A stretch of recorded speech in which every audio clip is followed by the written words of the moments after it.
പാകിസ്ഥാൻ എന്ന രാജ്യത്തിന് രണ്ടാക്കിയ യുദ്ധം നടത്തിയത് കോൺഗ്രസ് ഈ ഇന്ദിരാഗാന്ധി രാജ്യത്തിൻ്റെ പ്രധാനമന്ത്രിയായിരുന്നപ്പോഴാണ് 1971. അതിനുശേഷം പാകിസ്ഥാൻ ഇന്നൊരു ഔദ്യോഗികമായിട്ട് ആക്രമിച്ചിട്ടില്ല. ഇതൊക്കെ നുഴഞ്ഞുകയറ്റല്ലേ. അതിപ്പോഴൊക്കെ തീവ്രവാദികളുടെ രൂപത്തിലാണ് വരുന്നത്. അന്ന് അങ്ങനെയല്ല. ഗവൺമെൻറ് നേരിട്ട് ഇന്ത്യയായിട്ട് യുദ്ധം ചെയ്തു. ആ യുദ്ധത്തിൽ അവസാനമായിട്ട് പാകിസ്ഥാനെ രണ്ടാക്കുകയും പാകിസ്ഥാൻ തന്നെ ഇന്നിപ്പോൾ പാകിസ്ഥാൻ എന്ന രാജ്യമായിട്ട് നിൽക്കുന്നത് അന്ന് ഇന്ദിരാഗാന്ധി സ്വീകരിച്ച ഒരു ഔദാര്യം കൊണ്ടാണ്. ഔദാര്യത്തെ ഒരു വീഴ്ചയായിട്ടും പറയുന്നുണ്ട്. അത് വീഴ്ചയല്ല, അത് ഇന്ത്യയുടെ അന്തസ്സാണ് അവർ കാണിച്ചത്. കാരണം ഞങ്ങൾക്ക് ഒരു സ്ഥലവും വേണ്ട, പക്ഷേ ഞങ്ങൾ ആക്രമിക്കാൻ വന്നാൽ ഞങ്ങൾ വിടില്ല. അന്നത്തെ ഡിമാൻഡ് എന്തായിരുന്നു? ഈ യുദ്ധക്കരാർ എന്തുകൊണ്ടാണ് പാകിസ്ഥാൻ പിന്മാറുമ്പോൾ ഉള്ള എഗ്രിമെൻ്റ് എന്താ?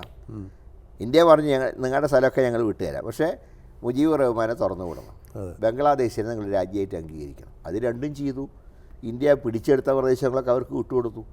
അത് ഏറ്റവും വലിയൊരു എന്താ പറയേണ്ടത്, ഒരു രാഷ്ട്രീയ മാന്യത. അന്താരാഷ്ട്ര തലത്തിൽ ആ മാന്യത വളരെ അംഗീകരിക്കപ്പെട്ടു.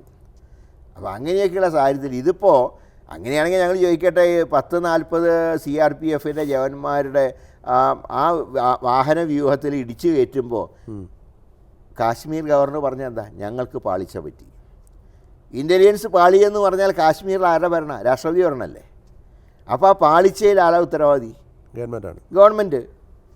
ഞങ്ങളിതൊക്കെ പറയാതിരിക്കുന്ന ഒരു എന്താ പറയേണ്ടത്, ശത്രു ആക്രമിക്കുമ്പോൾ എല്ലാവരും ഒരുമിച്ച് പോരാടേണ്ടതിന് പകരം ഞങ്ങളതിൽ രാഷ്ട്രീയം കണ്ടിട്ടില്ല. പക്ഷെ ഇവരെന്ത് ചെയ്തു? അതാണ് യെദ്യൂരപ്പ പറഞ്ഞത്, ഇനിയിപ്പോൾ സന്തോഷമായി, ഞങ്ങൾക്ക് 28-ൽ 22 കിട്ടും. അതാണോ നോക്കേണ്ടത്?